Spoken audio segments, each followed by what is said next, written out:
કેમ છો ધોરણ 8ના વિદ્યાર્થીઓ? મજામાં?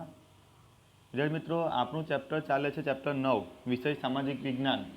હવે આ ચેપ્ટર 9 જે છે એ આપણા સિલેબસનું છેલ્લું ચેપ્ટર છે, જેનું નામ છે 1857નો સ્વાતંત્ર્ય સંગ્રામ. અને આ ચેપ્ટરની અંદર આપણે પાર્ટ 1 અને પાર્ટ 2 એવા બે વિડીયો જોઈ ગયા. અને પાર્ટ 1ની અંદર આપણે 1857નો સંગ્રામનો ઉદ્ભવ કઈ રીતે થયો અને તેના કારણો શું હતા 1857ના સંગ્રામ ઉદ્ભવવાના, એ આપણે જોયા. ત્યાર પછી પાર્ટ 2 વિડીયો 2ની અંદર આપણે એ સ્વાતંત્ર્ય સંગ્રામ જે આખા ભારતની અંદર ઉદ્ભવ્યો હતો, દરેક રાજ્યની અંદર, અને એ રાજ્યનું નેતૃત્વ કયા નેતાઓએ, કયા રાજાઓએ લીધું એની વાત કરી. જેમ કે દિલ્હીનું નેતૃત્વ બહાદુર શાહ ઝફરે લીધું, કાનપુરનું નેતૃત્વ નાના સાહેબ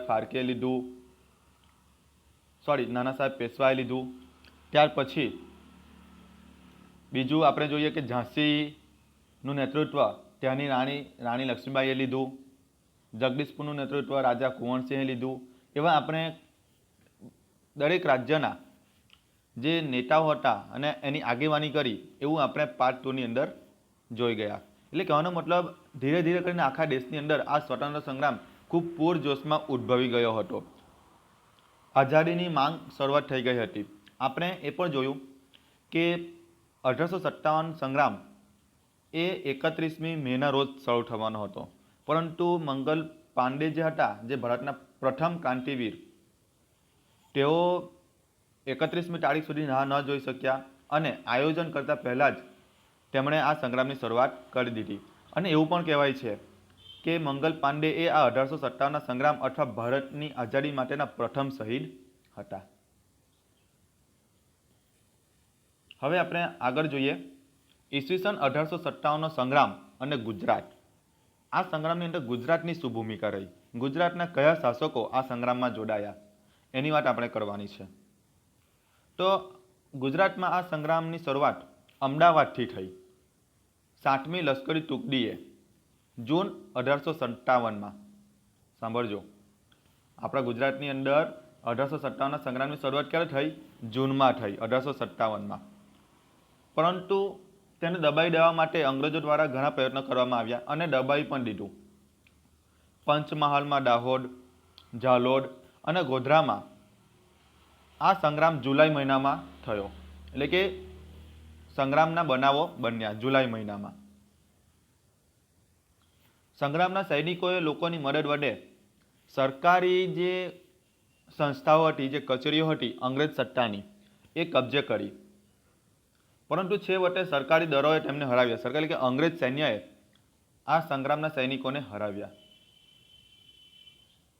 પંચમહાલના નાયકદા લોકોનો સંગ્રામ લગભગ 1 વર્ષ સુધી ચાલુ રહ્યો. વિચાર તો કરો, પંચમહાલના એક જાતિના લોકો છે નાયકદા, એ લોકોનો સંગ્રામ લગભગ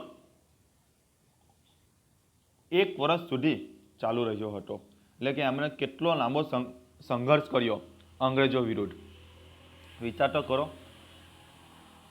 એમ અંગ્રેજો વિરુદ્ધ એમણે કેટલું બહાદુરીથી લડ્યા હશે આ સંગ્રામમાં. 1 વર્ષ સુધી સંઘર્ષ કરવો એ કંઈ નાની મોટી વાત નથી.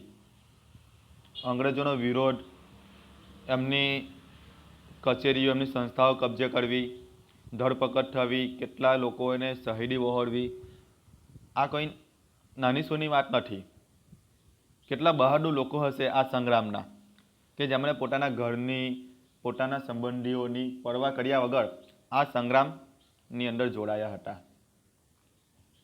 બીજી બાજુ વાત કરીએ તો ગુજરાતના ખેડા જિલ્લામાં આણંદના એક મુખી હતા, ગરબતદાસ પટેલ, જો કોળી સમાજના હતા. ત્યારબાદ નાયકદા જાતિના આશરે 2000 લોકોને ભેગા કરી. જુઓ, આણંદના મુખી ગરબતદાસ, એમણે નાયકદા જાતિના 2000 લોકોને ભેગા કર્યા. ત્યારબાદ ખાનપુરના ઠાકોર જીવાભાઈના સાથથી એમણે આ સંગ્રામની શરૂઆત કરી ખેડા જિલ્લામાં. તો આ જે ગરબતદાસ પટેલ હતા, તો અંગ્રેજોનો સામનો કરવા માટે એમને બીજા કેટલાય વિદ્વાનો અને ક્રાંતિકારીઓનો સાથ મળ્યો. જેમ કે માલાજી જોશી, કૃષ્ણદાસ દવે, એવા મોટા ક્રાંતિકારીઓ ગુજરાતના, એમણે આ આણંદના મુખી ગરબતદાસને સાથ આપ્યો. અંગ્રેજો વિરુદ્ધ જે સંગ્રામ ખેલાયો એમાં. અંતે શું થાય છે તો આ જે મુખી હતા આણંદના ગરબતદાસ કોરી તેઓ પકડાઈ જાય છે અને સરકારે તેમને ટોપને ગોળે ચડાવ્યા. ટોપને ગોળે એટલે કે એમને મારી નાખ્યા ટોપના ગોળાથી. જ્યારે ગરબતદાસને દેશ નિકાલની સજા રૂપે અંડમાન મોકલી આપ્યા. ગરબતદાસના સાથીઓ પકડાઈ તો ગયા, એમને મારી નાખ્યા, પણ જ્યારે આ ગરબતદાસ હતા તેમને શું દેશ નિકાલની સજા આપી, એટલે કે દેશમાંથી કાઢી મૂકવામાં આવ્યા. ક્યાં મોકલા? અંડમાન નિકોબાર, જે અંડમાન ટાપુઓ છે ને ત્યાં મોકલા. અને ત્યાં જ એ જેલમાં એમનું અવસાન થયું. કોનું? ગરબતદાસ પટેલ. વિચાર તો કરો, આ લોકોએ કેટલી મહેનત કરી હશે સંગ્રામની અંદર ભારતને આઝાદી અપાવવા માટે. અંગ્રેજો વિરુદ્ધ કેટલા સંઘર્ષો લડ્યા.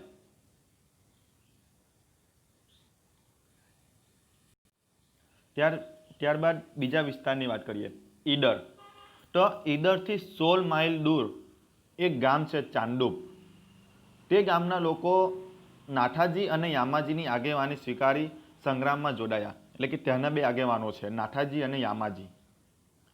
તો એમની આગેવાની હેઠળ તે ગામના લોકો પણ આ સંગ્રામમાં જોડાયા. ઓખા મંડર અને બારાડી વચ્ચે નંડારા ગામમાં બ્રિટિશ લશ્કરી છાવણી હતી. એટલે કે ઓખા મંડર પાસે અને બારાડી વચ્ચે એક ગામ છે નંડારા. એ ગામમાં બ્રિટિશની છાવણી હતી. છાવણી એટલે બ્રિટિશનો લશ્કરી કેમ્પ હતો. નૌસેનાનો સેનાપતિ નૌસેના કે સમુદ્ર. તો નૌસેનાનો સેનાપતિ ડોનાવન અધીરો બની 4 ઓક્ટોબરની વહેલી સવારે સૈન્ય લઈને બેટની ખાડીમાં પહોંચી ગયો. જુઓ કેટલી ઉતાવળ હતી અંગ્રેજોને દેશમાંથી કાઢવા માટેની. તો 4 ઓક્ટોબરની વહેલી સવારે તો પોતાનું સૈન્ય લઈને ક્યાં પહોંચી ગયા? બેટની ખાડીમાં. કચ્છ ઓખા બંદર, જે કચ્છનો અખાત કહીએ ને ત્યાં. સામે હતો બેટ દ્વારકાનો કિલ્લો. બેટ દ્વારકા કહીએ ને આપણે ત્યાં પશ્ચિમ ગુજરાતમાં બેટ દ્વારકાનો કિલ્લો. ડોનાવને તોપ મારવાનો આદેશ આપ્યો. આ ભારતના ક્રાંતિવીર જ છે ડોનાવન. એમણે ટોપ મારવાનો, એટલે કે એ કિલ્લા પર અંગ્રેજોનું સૈન્ય હતું તો ત્યાં ટોપ મારવાનો આદેશ આપ્યો. વાઘેરો પાસે તો આવી કોઈ આધુનિક યુદ્ધ સામગ્રી હતી નહીં. કિલ્લા પર ધડાધડ ગોળા છૂટવા માંડ્યા. જુઓ ધડાધડ કિલ્લા પર ગોળા છૂટ્યા. ત્યાંની જે સ્ત્રીઓ હતી એમણે એક રસ્તો શોધી કાઢ્યો. આ વાઘેર એક જાતિ છે દ્વારકાની. તો ત્યાંની સ્ત્રીઓ એક રસ્તો શોધી કાઢ્યો. શું શોધી કાઢ્યો? તેમણે પોતાના ઘેર ગાટલા હતા તે પલાળીને ભીના કર્યા. એમની યુક્તિ જુઓ વાઘેર સ્ત્રીઓની દ્વારકાની. શું રસ્તો શોધી કાઢ્યો? એમના ઘરે જે ગોદરા હતા ને એમને ભીના કરી નાખ્યા અને કિલ્લા પર આવી ગયા. એટલે શું થાય? પેલા જે ડોનાવન જે ટોપના ગોળા છોડ્યા એ ભીના ગોદરામાં એ લોકો વિતાડી દેતા જેથી ફૂટે નહીં. કેટલી સરસ યુક્તિ તે સ્ત્રીઓએ અજમાવી. પુરુષોને કહ્યું કે તમે હથિયારોથી યુદ્ધ કરો, અમે ટોપ ગોળા આ ભીંજાયેલા ગોદરામાં ઝીલી લઈને ઠંડા કરી દઈશું. છે ને, સ્ત્રીઓએ શું કીધું પુરુષોને? કે તમે હથિયારોથી યુદ્ધ કરો અને આ જે ટોપ ગોળા આવે છે એને અમે આ ભીંજાયેલા ગોદરામાં વિતાડીને ઠંડા કરી દઈશું, એટલે ફૂટવા દે નહીં. અને આવું બહાદુરીપૂર્વક કામ ત્યાંની વાઘેર સ્ત્રીઓએ કર્યું. જુઓ ત્યાંની સ્ત્રીઓ પણ પુરુષો સાથે યુદ્ધમાં જોડાઈ ગઈ. દુનિયાના ઇતિહાસમાં આવું ક્યાંય કોઈ જગ્યાએ બન્યું ન હતું કે સ્ત્રીઓએ આટલી બહાદુરીપૂર્વક ટોપ ગોળાનો સામનો કર્યો હોય. આ એક નવી ઘટના છે જેમાં પોતાના જાનની પરવા કર્યા વગર મહિલાઓએ અંગ્રેજ દુશ્મનોના ટોપ ગોળાને ઝીલીને નાકામ કર્યા હોય. છે ને, આ દુનિયાની પહેલી ઘટના છે કે જેમાં સ્ત્રીઓએ જાનની પરવા કર્યા વગર ટોપ ગોળાનો સામનો કર્યો હોય.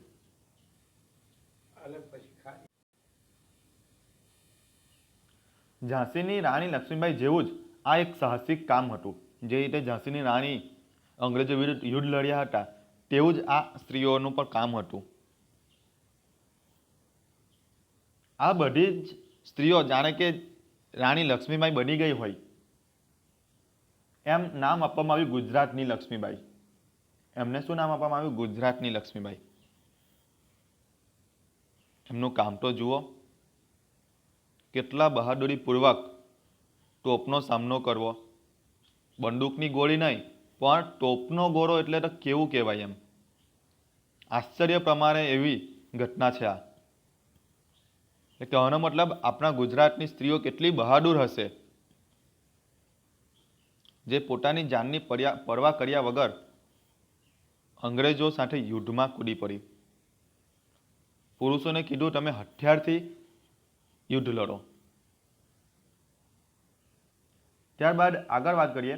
ઉત્તર ગુજરાતમાં પાટણ, ખેરાલુ, ભિલોડા, મુડેટી વગેરે જગ્યાએ ત્યાંના સ્થાનિક લોકોની સહાયથી પણ નાના મોટા સંગ્રામો થયા.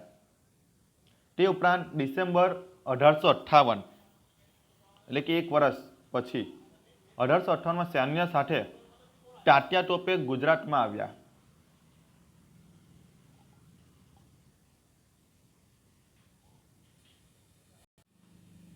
તાત્યા ટોપે ક્યાં આવ્યા? ગુજરાતમાં આવ્યા અને 15 દિવસ પંચમહાલમાં રોકાયા હતા. અંગ્રેજ લશ્કર પાછળ પડતા છેવટે તેમને વાંસવાડાના જંગલો તરફ જવાની ફરજ પડી. એટલે કે પંચમહાલ જે છે ને એ આખું જંગલ વિસ્તાર છે. તો અંગ્રેજ લશ્કર એમને પકડવા માટે એમની પાછળ પડી અને તેમણે જંગલો તરફ જવાની ફરજ પડી.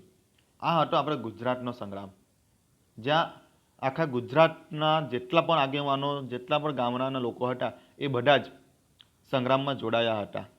એમ અંગ્રેજોને તો બરાબર સામનો આપ્યો હતો, એમને યુદ્ધ લડ્યા હતા. તો વિદ્યાર્થી મિત્રો, આ હતું આપણે ગુજરાતનો સ્વાતંત્ર્ય સંગ્રામ. છે ને કેટલો ભયાનક હતો. આમ ગર્વ લઈ શકાય કે આપણા ગુજરાતના લોકો, સ્ત્રીઓ આટલી બહાદુરીપૂર્વક અંગ્રેજો સામે લડ્યા, એમનો સામનો કર્યો. હવે બીજું હેડિંગ મારો, સંગ્રામનો અંત. જે આખા ભારતમાં 1857નો સંગ્રામ ખેલાયો, એનો અંત કેવો આવ્યો તે. વિદ્યાર્થી મિત્રો, આ જે સંગ્રામ હતો ને એ નિષ્ફળ ગયો હતો. આટલી બધી લડાઈ છતાં આપણા ભારતના બધા જ આગેવાનો અંગ્રેજો સામે લડ્યા, તે છતાં આ સંગ્રામ નિષ્ફળ ગયો. શું કારણ હોઈ શકે કે આ સંગ્રામ નિષ્ફળ ગયો? આજે આપણે અંત જોઈશું ને, અંતમાં તમને ખબર પડશે કે એનું નિષ્ફળ જવાનું કારણ શું હતું. તો સંગ્રામ દરમિયાન અંગ્રેજ સરકારને શસ્ત્રો અને સૈનિકોનો નવો પુરવઠો ઇંગ્લેન્ડ, ઈરાન વગેરેથી મળ્યો. છે ને, આજે આ સંગ્રામ ખેલાયો, યુદ્ધ લડ્યા, ત્યારે શસ્ત્રો અને સૈનિકોનો નવો પુરવઠો ઇંગ્લેન્ડ અને ઈરાનના સ્થળેથી મળ્યો. એટલે કે અંગ્રેજોની સૈન્યમાં તાકાતનો વધારો થયો. ઈસવીસન 1857ની 10મી મે 1857 સંગ્રામની શરૂઆત થઈ હતી, આપણે જોયું. પરંતુ ઈસવીસન 1857ના જૂનના અંતમાં તો અંગ્રેજો પાસે બનારસ અને અલ્હાબાદ પાછા આવી ગયા. એટલે કે ખૂબ જ જલ્દી અંગ્રેજોએ ફરી પાછા એ પ્રદેશો જીતી લીધા. ત્યારબાદ જુલાઈના અંતમાં કાનપુર પણ જીતી લીધું. જે નાના સાહેબ પેશવાના હાથમાં હતું કાનપુર, એ પણ એમને ફરી પાછું જીતી લીધું. ત્યારબાદ તેના 2 મહિના પછી સપ્ટેમ્બર 1857માં દિલ્હી પણ એમણે પાછું મેળવી લીધું. એટલે જે આપણા ભારતના આગેવાનોએ જે પ્રદેશો જીત્યા એ થોડા જ સમયમાં ફરી પાછા અંગ્રેજોએ પોતાના સૈન્યની મદદથી જીતી લીધા. અને દિલ્હીના જે બાદશાહ હતા બહાદુર શાહ ઝફર અને તેમની બેગમ જીનત મહલને એમણે પકડી દીધા, એટલે ધરપકડ કરી. ત્યારબાદ તેમના 3 શાહઝાદા એટલે કે બહાદુર શાહ ઝફરના પુત્રો શાહઝાદાઓનો અંગ્રેજોએ વધ કર્યો. જુઓ, બહાદુર શાહ ઝફરના પુત્રોનો વધ કર્યો, એમને મારી નાખ્યા અંગ્રેજોએ. અને બહાદુર શાહ અને તેમની બેગમને બર્માની જેલ એટલે કે હાલનું મ્યાનમાર આપણી બાજુનો દેશ છે પૂર્વ ભારતની, તો બેગમને અને બહાદુર શાહ ઝફરને બર્માની રાજધાની રંગૂનની જેલમાં રાખવામાં આવ્યા અને ત્યાં જ તેમનું મૃત્યુ થયું. આપણા ભારતના રાજા દિલ્હીના તેમને પકડીને બીજા દેશની જેલમાં મૂકવામાં આવ્યા, રંગૂનની જેલમાં. યાદ રાખજો, તમને પૂછાશે કે બહાદુર શાહ ઝફર અને બેગમની કઈ જેલમાં રાખવામાં આવ્યા હતા? તો બર્માની રાજધાની રંગૂનની જેલમાં ત્યાં રાખવામાં આવ્યા હતા અને એ જ જેલમાં તેમનું મૃત્યુ થયું હતું. ત્યારબાદ માર્ચ 1858 તે પણ લખનઉ પણ તેમણે પાછું મેળવ્યું. લખનઉ ઝાંસીના રાણીના એક જ ઝાંસીની રાણી જે હતી, ઝાંસીના રાણીના જ એક વિશ્વાસઘાતીના કારણે ઝાંસીનું પતન થયું. જો ઝાંસીના રાણી જે હતા એમના જ કોઈ દરબારના કોઈ એક વ્યક્તિએ વિશ્વાસઘાત કર્યો, જેના કારણે ઝાંસીનું પણ પતન થયું, એટલે કે નાશ થયો. તે કાલ્પી તરફ ગયા. તેણે પછી પણ ખુખાર લડાઈ લડી અને વીરગતિ પામ્યા. જો ઝાંસીની રાણી બીજા રાજ્યમાં ગયા, બીજા રાજ્યનો સાથ મેળવીને એમણે ઘણી લડાઈઓ લડી, પરંતુ છેલ્લે તેમણે વીરગતિ પામી. આપણે જગદીશપુરની વાત કરી, બિહાર પતરા, ત્યાંના જે રાજા હતા કુંવરસિંહ.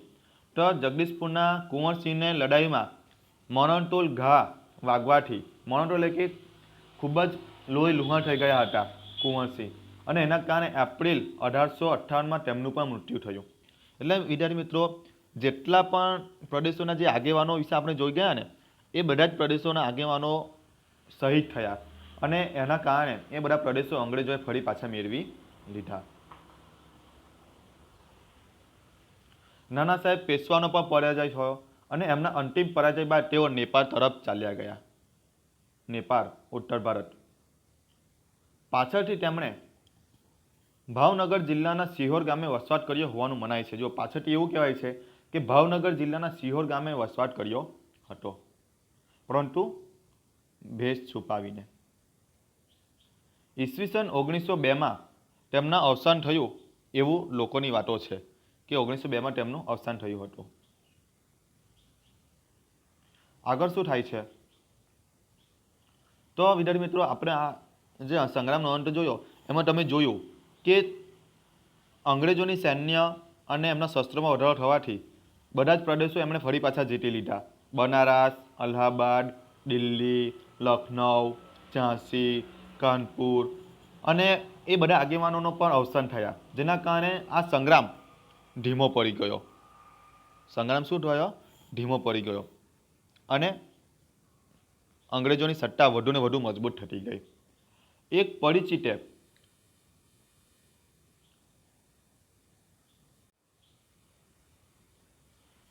પરિચિતે વિશ્વાસઘાત કરી તાત્યા ટોપેને પણ સરકારી અફસરોના હવાલે કર્યા. જુઓ, ભારતના જ એક વિશ્વાસઘાતીએ તાત્યા ટોપે જે હતા, ખૂબ જ બહાદુર એવા આગેવાન સૈનિક, એમને પણ વિશ્વાસઘાત કરીને અંગ્રેજ સરકારના હાથે પકડાવી દીધા.